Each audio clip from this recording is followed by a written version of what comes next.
The question I'm always asking is what is the natural state? That's why I make artwork, really, just to question what is natural. This is the material I use for the bricks. So we use this clay, mix it with water and sand and a little bit of, obviously, the debris and little bits of things get in there, the stones and things, and also straw and little bits of corn from the surrounding area. So it's kind of all the landscape and what that landscape means and the history of that landscape.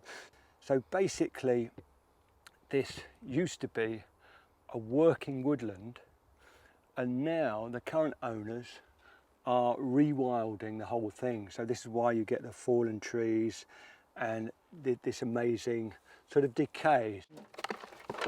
During the first part of this project, it was working with people with mental health.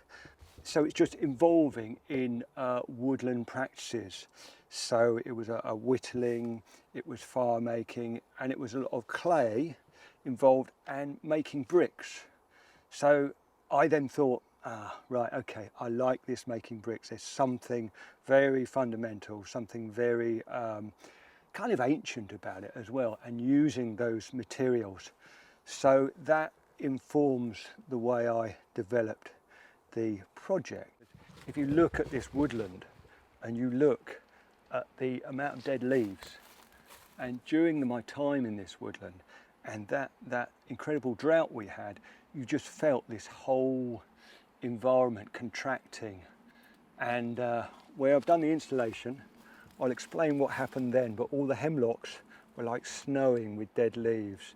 So it's incredible, and that comes from this connection with all these microorganisms, mycelium, mycorrhiza, and really it's that connection between digging this earth, the woodland, the trees, and us and everything in it. So when you cut off this supply to its bedrock, it becomes isolated.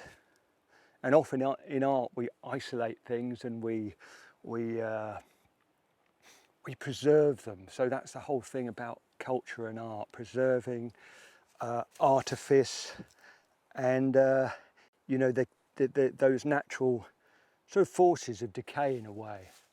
Slightly go by the by, because you're really wanting this bit of artwork to last forever, and within that I find that's the dilemma, you know, this thing about decay, but decay is also regrowth. So this is fundamental to my practice. Basically, you've got this material, you mix it with water and all the detritus, the clay, and you come up, and these are all sun-dried handmade bricks, and you can see the quality there and the way it's just decaying. It's the straw for me is that little bit of cultural agriculture just coming into it, and there's also specks of charcoal which are from the fire we made when we were doing the project. So there's traces of humanity in this block, and so there's some baked as well. So the whole idea is that this sort of human artifice, this human intervention, gradually is consumed by nature. So there's a dialogue between nature and the human intervention. That need for humanity to build, to develop, and we do need that. There's no way around that. But when I came into this clearing, I just thought to myself, wow, okay, well, this clearing, it's got these elements of decay, destruction. So these are natural processes happening, but it's also got a lovely clearing, and there's a wonderful atmosphere in here.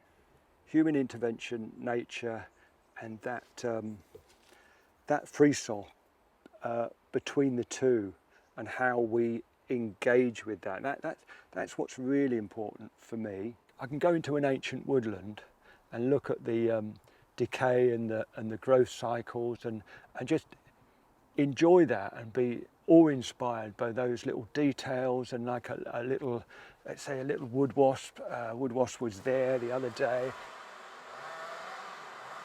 How do we perceive this thing called nature? There's an element of precariousness here, and there's a public footpath there, and I quite like the way that you come across it. So my intention is that people will question it and what the hell is it doing here? And also it brings another thing into my work which I work with is time. So in a way, this is kind of a reverse archaeology in that I'm preparing something for possibly a potential build, possibly a ruin, but those questions are there. And the fact that it will eventually go down into the ground is a very fundamental thing. But I love that thing of ruin. They're builders' columns ready to be laid. So, and why would you lay here? Why would you lay in this particular space? And how does that make you feel? Human intervention and nature. And when you're in here, you hear all this stuff going on, and it's not this kind of idyll. And this is what my work kind of explores, that we're surrounded by this stuff of humanity, aeroplanes going across. There's so much stuff around that we're never alone, as it were.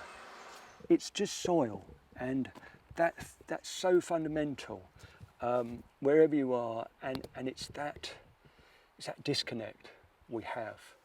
I think that's I wouldn't say concern, that's what I want to highlight really. This thing about destruction and creation, there's always this thing going on in life. How I work is very much, I do it. It's instinctive, really. In the making of these bricks, I will say a huge thanks to Lee and Sue again, the volunteers. They were made, and some people say, oh, I'm no good at making bricks or whatever, but I would say, no, this is fantastic. The more stuff that happens, the more like mistakes that occur, the better it is. And there's always a tendency when you're doing something to do it perfectly. See, this for me is these sort of cracks, these wabi-sabi cracks and these lovely, and what will happen with these is over time, this will be a huge habitat.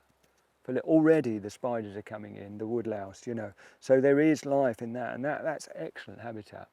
I don't get that there might be some solitary bees that say, oh right, okay, great. And it'd be interesting to see how it actually collapses, to see how it dissolves back into the landscape. And I've separated the clay, put it into the gallery, and of course you get a gallery aesthetic. You get all those things which come with presenting art. So, and that's fantastic for me, because I've enjoyed that friction of like, well, how do you represent this in the gallery? How do you get that in here, and how does that communicate?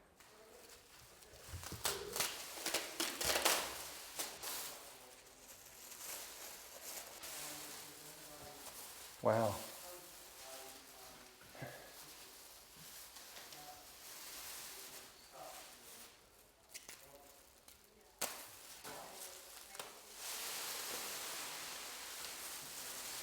A little spider there, another little spider.